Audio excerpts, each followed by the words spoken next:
Allen Lund Company, 47 years young and a proud sponsor, wishes OOIDA all the best as you celebrate 50 years.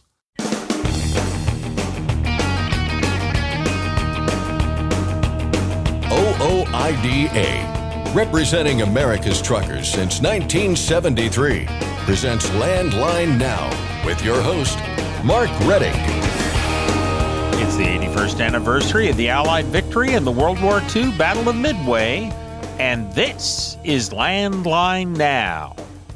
The newly formed Advisory Committee on Underride Protections recently met for the first time.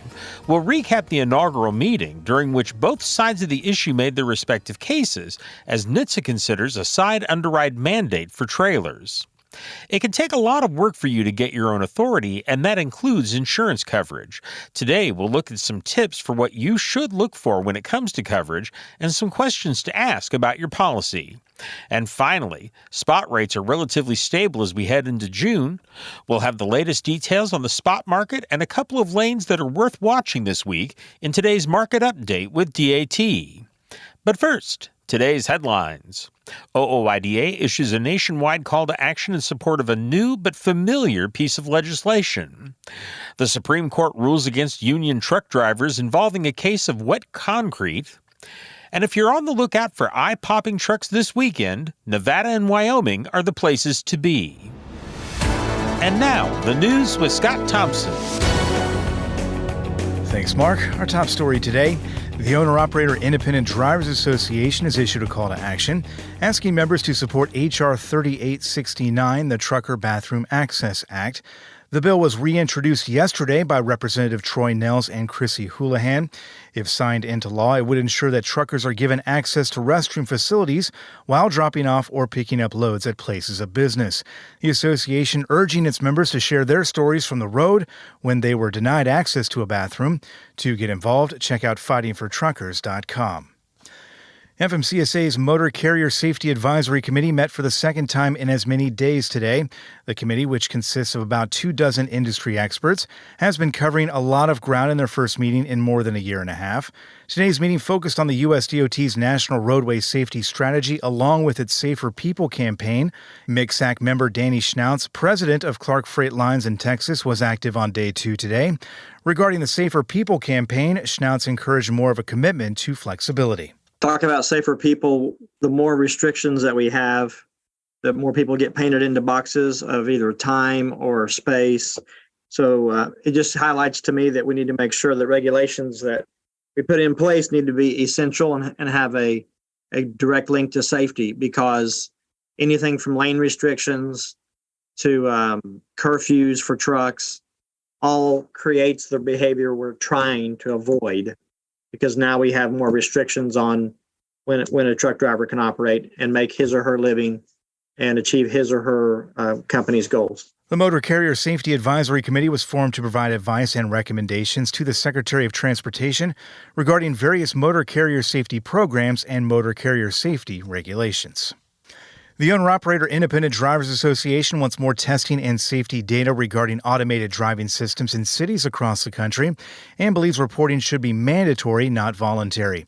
That's the current setup of the Automated Vehicle Transparency and Engagement for Safe Testing Initiative. Participation is voluntary. Informal comments submitted to the National Highway Traffic Safety Administration this week. OOIDA said it supported the AV Test Initiative as it provides the public with direct and easy access to information about autonomous vehicle testing and development. But OOIDA President Todd Spencer added that the AV Test Initiative's voluntary structure prevents the program from best accomplishing these goals. The association points out that a National Highway Traffic Safety Administration General Standing Order from 2021 requires companies to report crashes on public roadways. That order covers 108 autonomous vehicle manufacturers. However, to date, only 38 are listed on the AV Test Initiative, and only half of those have submitted any sort of information to NHTSA through the initiative. OOIDA said that undercuts the intended goal, the association asking NHTSA to require mandatory data transparency from manufacturers. Union drivers who went on strike while their trucks were full of wet concrete are not protected under the National Labor Relations Act. That was the U.S. Supreme Court's ruling in a recent case involving Glacier Northwest, a Washington concrete company, and a local Teamsters union. The court found that the union's actions not only resulted in the destruction of all concrete Glacier had prepared that day, they also posed a risk to Glacier's trucks. For that reason, Justice Amy Coney Barrett wrote in the 8-1 decision that the National Labor Relations Act does not apply in this case. This case dates back to 2017 and a labor dispute between Teamsters Local 174 and Glacier Northwest that led to a strike. According to court documents, the union called for a work stoppage on a morning it knew the company was in the midst of mixing substantial amounts of concrete, loading batches into ready-mix trucks, and making deliveries. The union directed drivers to ignore Glacier's instructions to finish deliveries in progress, and at least 16 who had already left to make deliveries returned with fully loaded trucks. Glacier sued the Teamsters for damages in state court, and while lower courts dismissed the case, the Supreme Court decision now means Glacier can move ahead with its lawsuit. The Energy Information Administration is adjusting expectations for the price of crude oil. The agency is now forecasting the Brent crude oil price to average $79 per barrel in the second half of this year, up about $1 from a previous forecast. And in 2024, the price per barrel is expected to jump $9 compared to previous expectations, up to $84. EIA also expects the consumption of liquid fuels to set new records in 2023 and 2024, but the consumption of distillate fuel, mostly diesel, is expected to fall as we head into 2024. The agency cites downward trends in transportation and manufacturing indicators as the reason. Authorities in Arizona are asking for help finding the truck driver who was involved in a deadly hit and run. The Arizona Department of Public Safety outlined what they know in a Facebook post. The incident happened back on March 31st between 3 and 5 a.m. along southbound U.S. Route 93 at milepost 120 in Wickiup, Arizona. The truck involved struck a pedestrian, killing them, and then drove off. The vehicle is described as a red Volvo truck with a model year between 2018 and 2022. The truck might be missing its passenger side front headlamp and could still have damage across the front end from the driver's side to the passenger side. If you know anything or saw anything, contact the Arizona DPS office in Kingman. The Oklahoma DOT is mulling over a plan that would convert U.S. Highway 412 into an interstate. The project would address increasing traffic on the span of roadway between Tulsa and the Arkansas border, spanning just under 200 miles. DOT officials held a public meeting on Tuesday to discuss the proposed plans, which include wider shoulders, fewer crossings, and more on- and off-ramps. No word yet on how much the project would cost or how long it would take. The Arkansas DOT is also looking at the plan. They're holding a public meeting on Thursday to discuss, and moving forward, both state departments of transportation plan to coordinate their efforts and work on a study together. And finally, 2 big truck shows get started tomorrow. The American Truck Historical Society is holding its national convention and truck show in Reno, Nevada, starting Thursday. Some 1,400 people are expected to attend and enjoy all the show has to offer, from the historic trucks and light show to the presentations and more. The ATHS show runs through Saturday at the Grand Sierra Resort. Or if you're a little farther north, the 41st Shell Rotella Super Rigs event is taking place at the Camplex Wyoming Center in Gillette. The Truck Beauty Contest is all about working trucks, with owner-operators from across North America competing for more than $25,000 in cash and prizes. Super Rigs also runs from Thursday through Saturday. That's Landline Now News for today. I'm Scott Thompson. Thanks, Scott. OOIDA is offering an online version of its Truck to Success seminar. The 3-day in-depth training offers step-by-step guidance for truckers considering becoming owner-operators or moving on to their own authority. We'll have a link to where you can take the online version of the course at our website, landlinenow.com. Next, Scott Thompson reports on a meeting regarding underride guards. Ashley Blackford covers authority and insurance with Trina Skywalker and Trista Roby, and we'll hear about spot rates from Robert Rouse of DAT. I'm Mark Reddick, and this is Landline Now.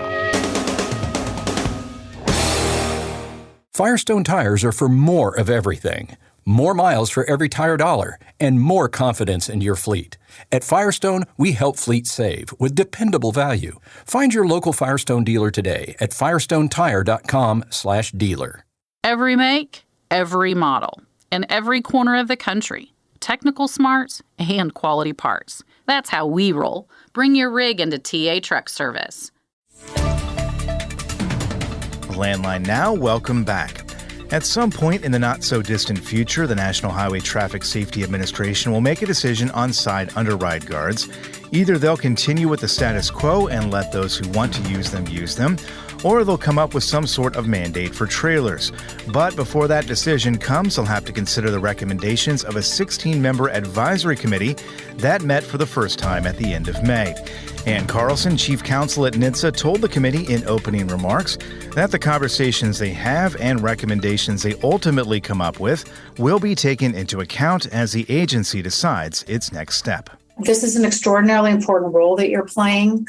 We need to figure out how to eliminate these crashes if they do occur, to mitigate the harm from them. The Advisory Committee on Underride Protection is made up of people from both sides of the issue. Some represent the families of underride crash victims and truck safety organizations. Others are from law enforcement and truck and trailer manufacturers, and 2 of the 16 are representing motor carriers. OOIDA board member Doug Smith is one of them. I'm here to represent the small businessmen who will be the ones that have to pay for any of these mandates. For as long as the committee is meeting, Smith will be tasked with providing his fellow members some perspective about the side underrides and mandates in general. The committee is working off a set of facts at the outset of their efforts. NHTSA estimates that a side underride mandate on all trailers and all semi-trailers would save about 17 lives each year, while reaping up to $166 million in safety benefits. Meanwhile, NHTSA says the annual cost of the mandate would be up to $1.2 billion. So again, just looking at the monetary numbers for a moment, the cost is more than $1 billion. The benefits about $166 million. Smith can emphasize with those who have lost loved ones in crashes involving semis. He's one of them, as Smith shared with the other members of the committee. My own family is not a stranger to the tragedy of a death loss in an automobile accident. My mother-in-law was killed in a non-at-fault car wreck. And there's a lot of emotions on the surface in this committee, and these are decisions that need to be made objectively. We'll hear more from those advocating for side underrides a little bit later, and Smith understands where they are coming from clearly. But his question is, at what cost?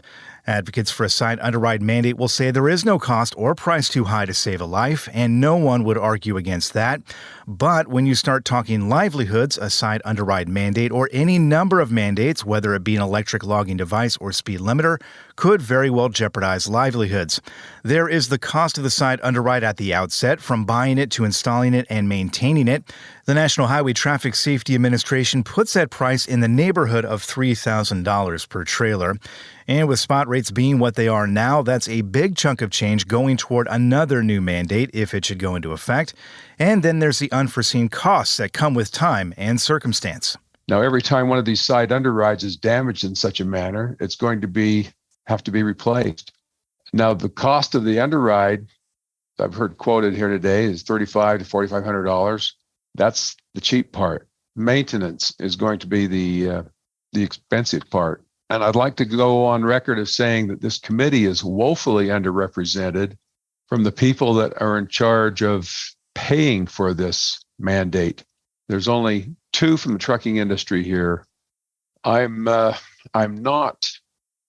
blind to the responsibilities that we have here as a committee, or myself in particular, to be called upon to represent all owner operators. It's a weighty responsibility. I hope I can do it well. And there is also the practicality of such a mandate. Side underrides by nature present a barrier that prevents automobiles from sliding under a trailer. But on an everyday basis, having underrides on a trailer presents challenges, as Smith pointed out during his remarks. There's 162,827 public railway crossings. There's 1,160 low clearance railway crossings, according to the Federal Railway Administration. Now, I'm pretty sure that no one on this committee, other than myself, has experienced the sheer terror of being grounded on a railway crossing, where you jump out of the truck, run to the cross buck, get the 800 number there, and call in to say, this is crossing number such and such, and I am fouling the tracks. I can get myself off, but it's going to take some time. Please notify any locomotives in the area. And as you can see from my driving record of 55 years of accident-free driving in the millions of miles. This can happen to me. It's going to happen to a lot less experienced people. Jeff Bennett, representing motor vehicle engineers on the committee, expanded on those concerns. It's not just rail crossings, it's ground level docks, which are the modern way of doing things. And they're putting them in areas where there's not a lot of real estate, in big cities and what have you. So they have to be steep. And so when they back the trailer into a ground level dock, you need all that ground clearance. Just driveways in more hilly areas. A lot of supermarkets and what have you are not on flat ground, and there's all kinds of opportunities to break off the leg. So it's very important to understand that there are a lot of real world issues that have prevented some of these proposals that we're sort of hinting about to go on trailers. Dan Horvath, Vice President of Safety Policy at the American Trucking Associations, noted another possible problem. We mentioned the operational concerns, which have been some of the primary concerns raised by ATA members when discussing a side underride guard mandate. While, railroad grade crossings and getting hung up backing into a loading dock might not sound like it's a serious issue, it can be. And that's something that we certainly need to address before discussing a potential mandate of side or front underride guards. So all of these operational concerns that have been raised can't be dismissed primarily based on conjecture or emotions. And there is no question this is an emotional topic. Saving lives is the objective of safety advocates like Marianne Carth, who told her fellow committee members about the tragedy that struck her family in 2012. We got on I-20 in Georgia and came upon a traffic backup from a previous crash. I slowed down. A truck driver did not. He hit our car. It spun us around so that we went backwards into the back of a tractor trailer ahead of us. And the rear underride guard came right off. The back of our car went underneath the trailer. And Aunt Leah and Mary were sitting in the back seat. Aunt Leah was 17. She died instantly. And Mary, a few days later, from her injuries. And as you can see, I was in that crash, but I was in the hospital for a week, but I did not, my part of the car did not go under the truck. Neither did it for my son in the front seat with me. He was discharged from emergency that night. So I quickly learned afterwards about underride that I had never heard about before. I learned that hundreds of people die from it every year. And even though we don't know exactly how many, I learned that just 2 months prior to our crash, the Insurance Institute for Highway Safety had released a report about their crash testing of the rear guards, that they had found that the 8 major trailer manufacturers' guards that met the federal standard from 1998 were not preventing underride, but that one had designed an improved guard, and that quickly made me think, so if it could have been prevented, why isn't it being prevented? Jennifer Tierney of the Truck Safety Coalition also shared her story and explained why she wants side underrides to be the standard. I've been at this for a very long time. I'm in North Carolina. And what started me down this path in 1983, my dad was killed in a horrific, well, they're all horrific and very gruesome side underride crash. He rode all the way underneath the side of a tractor trailer that was in a curve with no lights operating on the trailer. And at that time, there was no reflective tape required on these trailers. So he lived about 20 minutes and then died. And it was such a horrific crash. And I had such a hard time understanding how this could happen. And so that set me on a path of calling literally everybody in the country, trying to find out more about this kind of crash and what could be done to stop it. At that time, I spoke with Patricia Waller and other people that were working on this issue and came to realize that this was a problem that needed correcting, that needed an answer. And I was contacted by 3M. They had somehow found out that this was an issue that I was trying to stir up support for, to find, some kind of solution for. And at that time, they were trying to, push the reflective tape. And so I started working with them regarding reflective tape. Fortunately and unfortunately, it took about 10 years to get our government to require reflective tape. on the sides of trucks. I was the first victim survivor to join what was the Crash Board, Citizens for Reliable and Safe Highways, which is now a part of the Truck Safety Coalition and PAT. And I was the first person to be on that was a victim and survivor of a large truck crash. So we worked for many years and finally got, the reflective tape on there. And at that time, it did seem that maybe that was the only thing at that time that anyone knew what to do. I've had hundreds of meetings with members of Congress. I've met with probably over a dozen secretaries of transportation over the years. And I'm really frustrated that this issue is still killing people. And we know it's a problem. It's so grossly underreported that we don't even really know how serious the problem is. I served on MICSAC for a while. So basically, to put this in perspective, I was 27 when Daddy died. That was 40 years ago. I have material going back 40 years of people trying to correct the situation. There's solutions there, and that's why I'm so positive and hopeful that this committee will be able to bring those to the surface.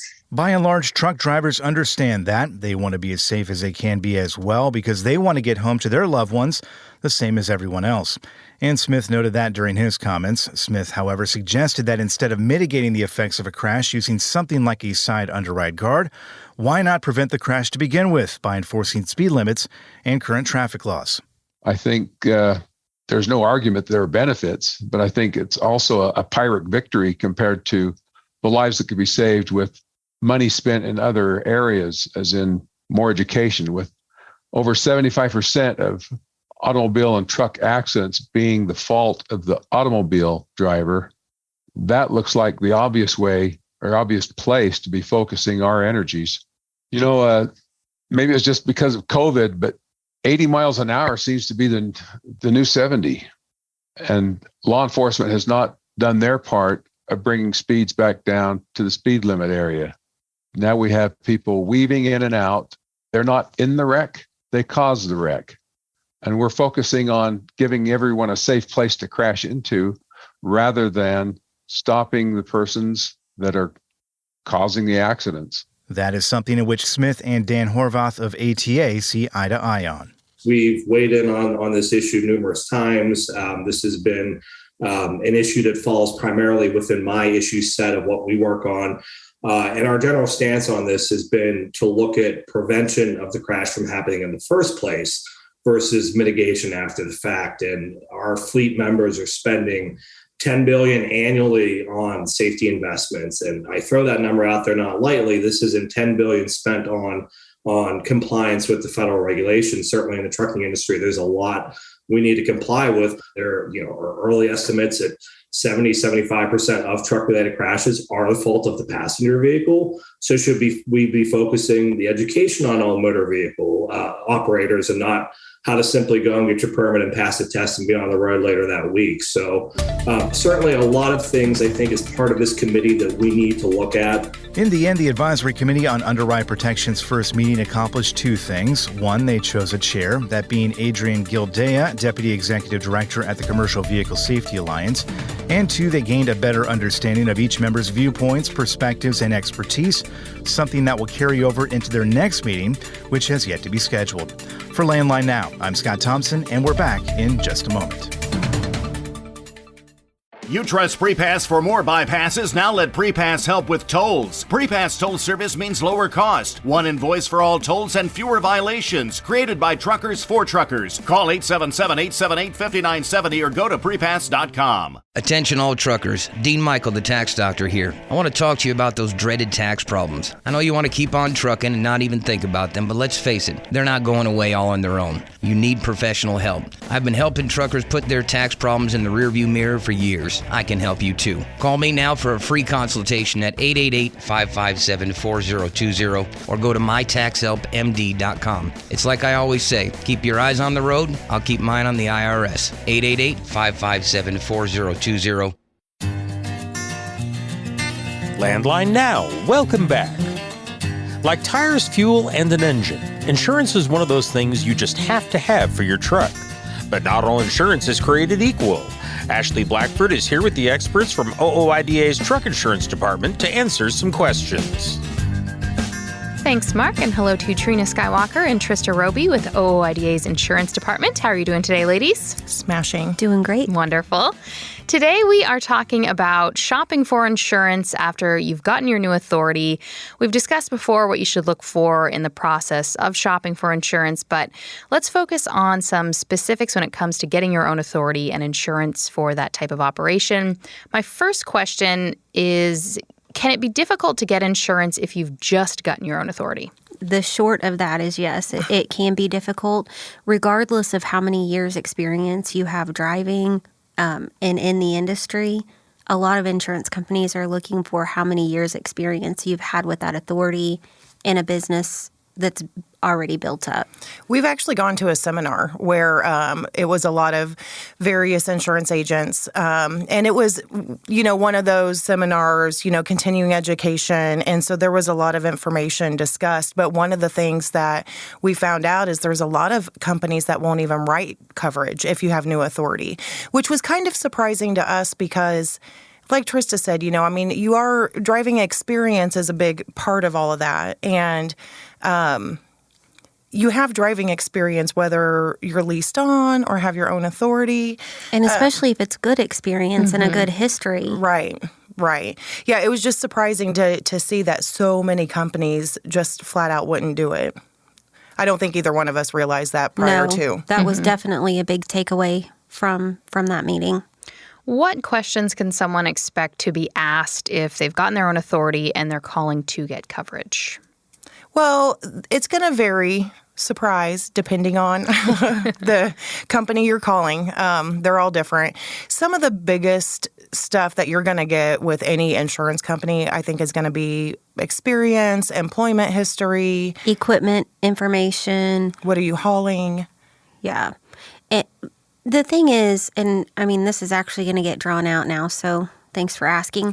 But really, again, depending on who you're calling and depending on whether or not they're doing their underwriting up front or afterwards, sometimes with some of the smaller agencies and that sort of thing, there's just a few small questions they'll submit. They may get more questions back, or they may go ahead and get a rate, and then the insurance company, once it's bound, will come back with additional questions. And then, you've got your insurance companies that want to get all the information up front and give you more of a firm rate up front. Yeah, we have had customer complaints because of the length of time, it takes to go through the quote process and obtain that information. And we just try to tell them, if you're getting a rate really quick, then there's a good chance that rate's going to change. There's a chance that the rate could change with any insurance company. There's an underwriting period specific to each state, that the company has kind of a window of time to say, oh, we just found out about this huge incident, we're going to have to cancel the policy. A lot of times it's just a rate change, but it's kind of a red flag when it's a really quick quote because they just haven't delved into enough information. In the background. And also, the thing that you have to think of is that insurance company is putting $1 million on the line 100% of the time. It's not like some of the secondary coverages that we've talked about, like bobtail, where they're only on the hook 5% or less of the time with primary liability, which is the coverage that you need for your own authority. And that's what activates your MC number. With that coverage, the insurance company is on the hook for $1 million 100% of the time. And quite honestly, if they're not underwriting that $1 million, Trina's right, red flag. Right. Well, we kind of compare it to a gamble or a bet. More of a gamble than a bet. But for the underwriters, it is a gamble.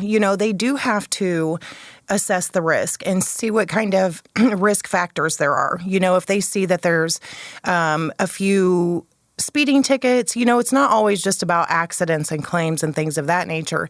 Even if they see that, you're ticketed frequently or stuff like that, it's all part of them deciding whether or not they want to take the bet. And it's all part of your history, really.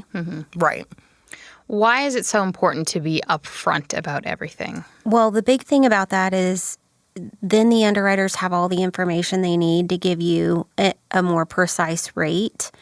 A lot of times with certain companies, and I mean, I can really speak for us, but when we insure, when we get all that information up front, we're depending on what's being told to us. So then when we actually go back and say we verify work history or receive loss runs, and there's information there that we didn't know about, and again, maybe speaking for other companies too, but there's information there that we don't know about, then that's when you're going to see rates increase. And a lot of times, folks don't think that certain things count. So we'll find ourselves in a position where the underwriters find out about some sort of a claim or accident that happened, and this is after we've taken the down payment, started the policy, given what we believe is a firm rate. Then we find out about something else. And a lot of times they're like, it was private property, or I didn't turn it into the insurance company. I paid out of pocket, which is understandable. I understand, those situations, but it still is another accident that they didn't know about. It increases the risk. Anything that they find out after the fact increases the risk in their eyes. So whether it's a moving violation or a fender bender, even if it's one that's not at fault. Or not reportable. Right. It's still going to increase the risk. Mm-hmm. Do you find people kind of hope like, well, they'll probably not find out about that, so I don't really want to mention it. You will find out. Yes. That's actually a pretty common one. And I think especially whenever they're giving work history, because typically you don't run into companies that are going to still do all of the legwork of calling those companies. But some insurance companies do still. And I remember actually Trina had a funny story about that. Yeah, I had to call a customer and say, hey, the rate's increasing. We verified your employment, and there was whatever it was. It's been years ago. Something was found out, some accident. And, a lot of people are kind of frustrated by it. And he was like, man, no insurance company's ever found out about that before. And so, he was just shocked that we did. So it was a little comical just because you're used to hearing frustration in those calls. But he was just like, wow, shoot. And I mean, I think a lot of times that is the hope, is the insurance company won't find out about it. But I do think there are plenty of instances where people have just forgotten because it is so minor. It wasn't turned in. It wasn't reportable. It did happen on private property. Or a personal vehicle. We have a lot of folks who don't think that something in a personal vehicle counts but towards commercial insurance. Yeah. Yeah, I mean, it all is a testament to how you drive, regardless of what kind of vehicle you're in. Now, if you call for coverage and your policy is canceled, can you be out money? Well, if you cancel your insurance shortly after getting your authority, and it does happen. Some companies short rate versus pro rate. So, there are percentages that you have to keep your policy for so many days, or a certain percentage is kept out. What you'd really want to look for in those cases would be a prorated company, because they're only rating you for the days that you use. Yeah, and we've heard stories in the past. I can't say it's happening now, but some insurance companies were kind of shysters. Yeah. And they would write a risk knowing that it probably wouldn't make it through the underwriters. Maybe it was brand new authority. And, they would know that that's not acceptable, but they would go ahead and push it through, take the down payment, and it would be more of a short rate company like Trista was talking about. And so they'd put 20% down and lose it. Oh, wow. Yeah, get none of their deposit back, or, none of their even premiums, however, and knowing that that's going to be canceled from the get-go, knowing that it didn't meet the underwriting guidelines from the very get-go.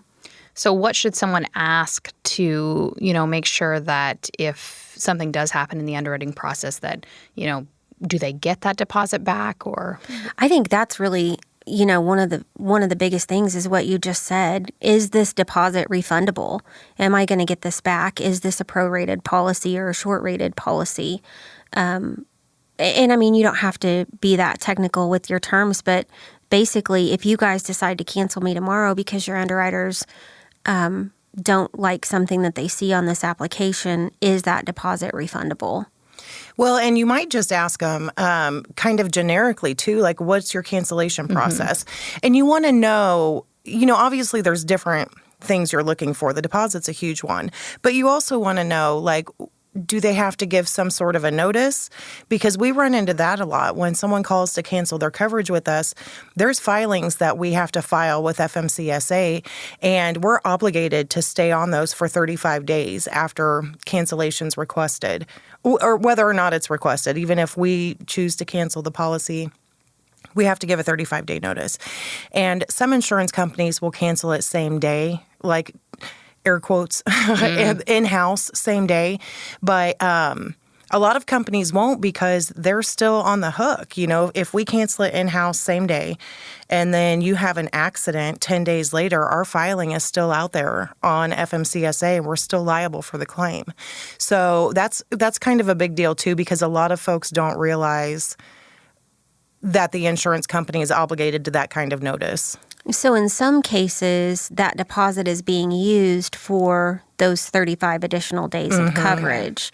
You might have a smaller refund coming back than you think because a portion of that was used for the 35 days of additional coverage. And there are some agents that might try to amend that cancellation after the 35 days. I can't say a lot of them do, because it's extra premium they get to keep. But sometimes if you change your operation, lease to a motor carrier, it's worth asking them, if there's a chance that it could be amended, because some of them do. Surprise, ask the questions. Yeah. The questions. And I think you've mentioned if you go to another insurance company, will they sometimes take over that 35 days? They can. There's a thing called a hold harmless, and most companies accept those. And so basically when the new company takes over those filings, they'll write a hold harmless to your old insurance company saying, even though you're still on those filings for 35 days, we're holding you harmless during this time. So that's a pretty standard thing within our industry. Yeah, that's about the only time the filing's going to get replaced, though, is if they just move insurance companies. If they change their operation, it's just going to have to write out the time. Yeah. So if someone has gone through all of the trouble to get their own authority, what words of wisdom do you have for them when it comes to getting insurance coverage? I would say biggest thing, ask the questions, be upfront, be totally transparent with your insurance company. Because you don't want a surprise down the line when you're already on the road or into your operation, finding out that you didn't meet their guidelines because maybe you weren't as upfront with them as you should have been. Yeah, and especially if you've already done the work to figure out what your operating costs are. I mean, sometimes these rates jump by a lot, and it really changes everything about your operating cost. All right. Wonderful. Well, ladies, thank you so much for coming in. Thank you. Thanks for having us. Our thanks to Trina Skywalker and Trista Roby of OOIDA's Truck Insurance Department. If you have any questions about insurance, you can call 816-229-5791. For Landline Now, I'm Ashley Blackford. We'll be back after this. Today's rising costs affect everyone. Replace your harmonic damper with a genuine Vibertech TVD viscous damper to prevent costly repairs and downtime. Keep your money in your pocket and your truck on the road with Vibertech TVD. Recommended replacement at 500,000 miles or 15,000 hours. Since you started, what you've loved about trucking is the freedom. Heading out on your favorite route, a good driving song, and thinking about truck insurance. Well, maybe not that last one. That's why we're here. At OOIDA, we have a full range of truck insurance products, expert advice, and great customer service, helping you get the right coverage for your operation. Go to OOIDA.com, because your job is to drive. Our job is to help with everything else. It's tested and proven. Burn 2.1% less fuel when you balance all wheel ends with Centromatic. Call 800-523-8473 to get the OOIDA discount. Landline Now. Welcome back. There are a number of critical questions you need to answer in order to run a successful trucking business. Among the most important of those questions are, where's the freight going to be and how much is it going to pay? Today, Landline Now senior correspondent Ashley Blackford will bring us answers to both of those important questions with a look at this week's freight markets with the folks from DAT. Here's Ashley now with the report. Thanks, Mark, and hello once again to Robert Rouse with DAT. How are you doing today, Robert? I'm doing great, Ashley. Starting off, how are spot rates looking? Yeah, the good news about spot rates this week is they seem to be showing some stability week over week. When we look at vans, there was really no change from the previous week. They came in at $2.15 a mile. Reefers were down a little bit, but only by a cent from last week at $2.48 per mile. And lastly, flatbeds were the only one that was really up, and they were at $2.65 a mile last week, which was up actually 3 cents from the previous week. It's not a huge change, but a little bit of upward movement for flatbeds there, which is good to see.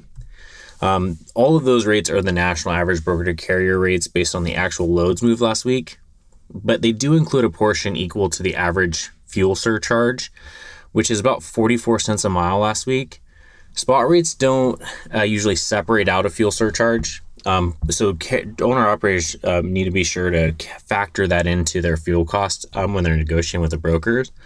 And OOIDA does have some calculators that can help you do that for sure. We often talk about line haul rates in our market analysis, and line haul rates don't remove that fuel surcharge. But when we do, we remove that. The line haul rates for vans came in at $1.71 per mile. Reefers were at $2.04 per mile, and flatbeds were at $2.21 per mile. So just kind of moving that fuel out there. Compared to a year ago, vans and reefers are averaging about 30 cents a mile less than the same week in 2022. And flatbeds were actually even worse off, about 45 cents less per mile than last week. Again, spot rates have been relatively stable as we head into June, so that's hoping that we should see some stability over the next couple weeks as well. What does activity look like on the load board? Yeah, the number of loads posted on the Members Edge load board fell by about 11% last week. The story there is that really freight moved ahead of the Memorial Day weekend, and now those groceries and loads of summer retail goods are settling back down to more seasonal levels that we would expect to see this time of year. When we switch over to the number of trucks posted, they fell by about 18% compared to the previous week. They were down to 341,000 trucks. Some of the notes on the number of trucks on the load board, this was actually the lowest weekly total for trucks posted this year. It's just the fourth time this year that the trucks posted has been below 400,000. And comparing to this week to previous years, the number of trucks posts was the lowest since 2018. So 1 week's not a trend, and unfortunately, it does mean that some truckers may be exiting the business or taking the week off, but fewer truckers means less capacity for brokers to choose from and puts owner-operators in a better position to negotiate better rates. Can you talk to me about load-to-truck ratios? Yeah, so last week, the load-to-truck ratios seem to be pretty reasonable. It's a pretty good barometer to tell us where spot rates are heading. When we think about vans, they came in at 3.1 loads per every truck on the Members Edge load board, and that is not too bad. Reefers were at 3.9 loads for every one truck, and lastly, flatbeds were at 12.7 loads per every truck. So for specifically the van ratio, that was above 3.0 for only the second time this year, which is good news for owner-operators. A higher ratio usually means more negotiating power, so we're starting to see that uptick for vans, which is great to see. Can you explain spot rates as they relate to contract rates? Yeah, absolutely. It's something that a lot of people that switch from either other roles into the spot market definitely need to understand. The Members Edge load board and the DAT network is a marketplace for spot freight. And we monitor contract rates, which is where shippers award a lane to a carrier for a specific period of time, usually about a year, but it could be shorter or longer just depending on what the shipper wants to do. Contract rates work best on those lanes where there's sufficient volume for a carrier to move more or less at a guarantee that it will make the truck available when it's needed. For the carrier, 1 load per week or every other week is a pretty common threshold. Sometimes they have a couple times a week. The spot market is a good fit for lanes where there's very low or inconsistent or sparse volumes, or there's definitely going to be a fluctuation in the number of loads needed from the shipper. The shippers that have loads that aren't planned for or being contracted that the contracted carrier can't cover, that's when the spot market comes in, and that's where those loads go directly to the load board, where the price and other terms are negotiated on the individual transaction basis. Are there any hot markets of the week to tell our listeners about? Yeah, absolutely. The one that is going to be a huge one for potentially a couple weeks is Southern California, specifically Los Angeles and Ontario. This is usually actually a pretty busy time for container freight coming into the Port of Los Angeles or the Port of Long Beach. Summer retail goods, holiday freight for 4th of July. But right now, with the uncertainty over the new labor contract of the West Coast dock workers, may impact van freight and spot rates elsewhere as they're trying to figure that out. So those labor negotiations are definitely something to keep a watch for, because it will have an impact on the carrier market for sure. Last year, when we looked at the same area, we saw the rates actually had a huge impact because of those negotiations when we saw last year's. When we're looking at this year for the Los Angeles, Ontario markets, load-to-truck ratios are up almost 1 truck for every load, up to from 4 to 5. Historically, spot rates out of Los Angeles increased during June as well. Start to decline after July 4th. All of those things will have a huge factor on that specific market. Do you have any tips when it comes to managing your online reputation? Absolutely. It's one of the biggest things that carriers can do to help improve their business and really stick out from the competition. We have this thing called the DAT directory, which provides information about all of our broker, carrier, shipper customers on the DAT network. One of the biggest things is carriers a lot of times will go and write reviews about their broker customers that they work with or the shippers. One of the things is make sure to give good reviews when a broker does a good job. That really helps and shows that you are a good business partner to work with. Also, ask for reviews from those brokers that you work with all the time to really help show that you are a good business partner. And the other piece is just be understanding when you're working with your broker partners or shippers, understand that, as an owner operator, you are the face of your company, and really having those good relationships and getting those good reviews is going to help set yourself apart from just all of the other providers out there. And that really can help set you apart. I talk to brokers all the time. They're constantly getting pressure from their shippers about getting the right carriers to haul their freight. And just having that extra security, knowing that you are going to be a great business partner, really helps stand out, and obviously helps you increase your rate as well, as far as they can trust you. If our listeners want more information, where can they go for that? Yeah, you can definitely get the latest rate information at dat.com/trendlines, or we have weekly market updates on the DAT blog. They're published every Wednesday. You can also check us out on YouTube, where you can find us as well. We just appreciate all the drivers out there, and thank you for your time. All right. Thank you so much, Robert. I appreciate it, Ashley. That was Robert Rouse with DAT. Mark, back to you. Thanks, Ashley. That's our show for today. Thank you for joining us. We'll be back tomorrow with more news and information. I'm Mark Reddick, and this is Landline Now.